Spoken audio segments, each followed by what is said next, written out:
उसके बाद वहाँ आरोप लगाया जा रहा है कि मालेगांव में रोहिंग्या और बांग्लादेशी बहुत रहते हैं।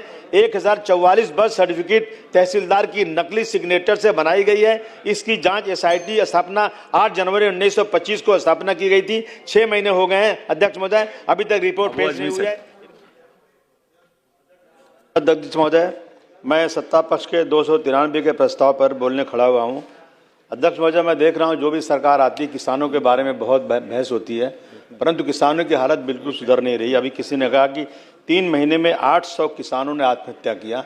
मैं समझता हूँ ये बहुत ही चिंता का विषय है। अध्यक्ष महोदय, देश की आर्थिक स्थिति बहुत अच्छी हो रही है, हम दुनिया के चौथी जो है इकोनॉमिक कंट्री बनने जा रहे हैं अध्यक्ष महोदय, परंतु मैं देख रहा हूँ आज भी इस देश में 80 करोड़ लोगों को राशन नहीं दिया जाए 5 किलो, तो उनको खाने को नहीं। हम कैसी तरक्की कर रहे हैं?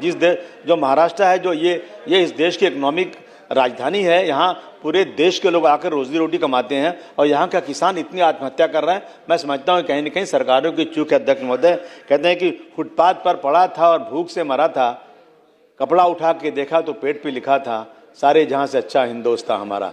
ये हमारे देश के किसानों की हालत है। अध्यक्ष महोदय, महाराष्ट्र के अंदर किसान जो कपास की खेती करता है अध्यक्ष महोदय, वो स्पिनिंग मिल और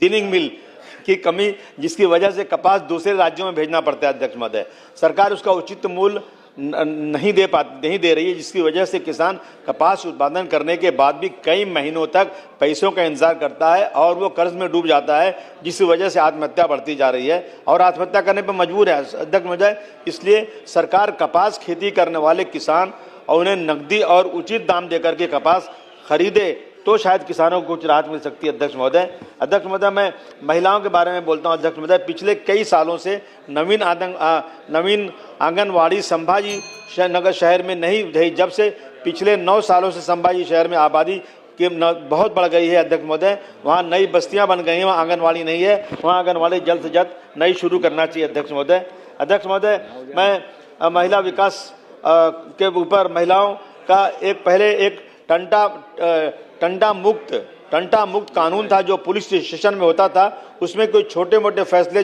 फैमिली के होते थे तो वो सॉल्व हो जाते थे, मगर अभी पहले से पुलिस स्टेशन में स्टाफ कम है और इतनी भीड़ रहती है। स्लम के अंदर पुलिस स्टेशन में जाएंगे तो फैमिली के झगड़े इतने ज़्यादा हैं कि पुलिस जो है बिल्कुल फ्रस्ट्रेट हो जाती है और फैसला नहीं कर पाती है। मैं मांग है अध्यक्ष महोदय कि टंटा मुक्त कानून वापस लाया जाए और उसमें जो है अच्छी एनजीओज को किया जाए ताकि जो लोगों के साथ इंसाफ हो सके और पुलिस के ऊपर से कुछ भार कम हो सके।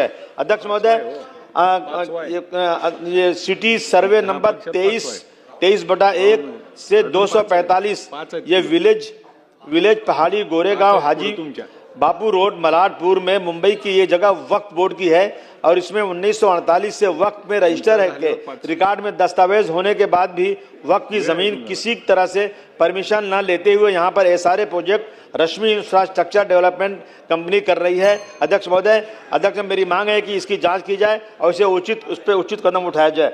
अध्यक्ष महोदय, एक छोटा सा मैटर है। अध्यक्ष महोदय, मालेगांव में कोरोना काल में महानगर पालिका बंद होने की वजह से बर्थ सर्टिफिकेट बनाने का काम वहां बंद था।